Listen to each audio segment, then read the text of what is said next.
টাঙ্গাইল পৌরসভার হাজারো মানুষের ভোগান্তির কারণ হয়ে দাঁড়িয়েছে একটি সেতু। ৮ বছর আগে সেতু নির্মাণ কাজ শেষ হলেও নির্মাণ করা হয়নি দুই পাশের সংযোগ সড়ক। ফলে জনসাধারণের কোনো কাজে আসছে না সেতুটি। প্রতিদিন ভোগান্তি নিয়ে চলাচল করতে হচ্ছে বাসিন্দাদের। দ্রুত সংযোগ সড়ক নির্মাণের দাবি তাদের। টাঙ্গাইল প্রতিনিধি কামাল হোসেনের পাঠানো প্রতিবেদন জানাচ্ছেন আবরার মাহি।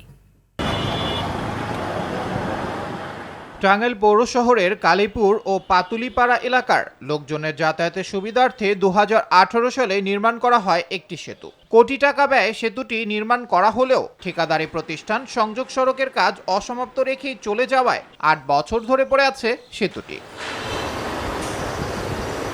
সংযোগ সড়ক ও দুই পাশে মাটি ভরাট না থাকায় যানবাহন চলাচল সম্পূর্ণ বন্ধ রয়েছে। ফলে বিকল্প পথ ব্যবহার করে যেতে হচ্ছে গন্তব্যে।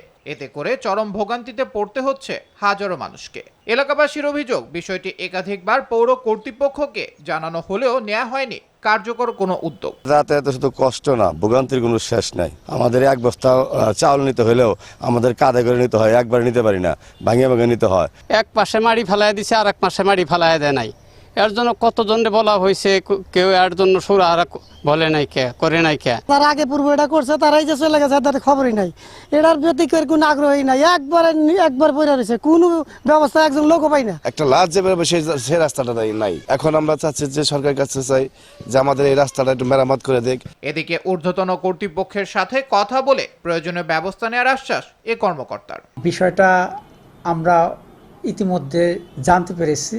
আমরা আমাদের স্যারদের সাথে এই বিষয়ে কথা বলে আমরা পরবর্তী পদক্ষেপ নেব, যাতে জনগণ উপকৃত হয়। জনসাধারণের ভোগান্তি লাঘবে দ্রুতই সংযোগ সড়ক নির্মাণ করবে কর্তৃপক্ষ, এমনটাই দাবি এলাকাবাসীর। আবরার মাহি, RTV।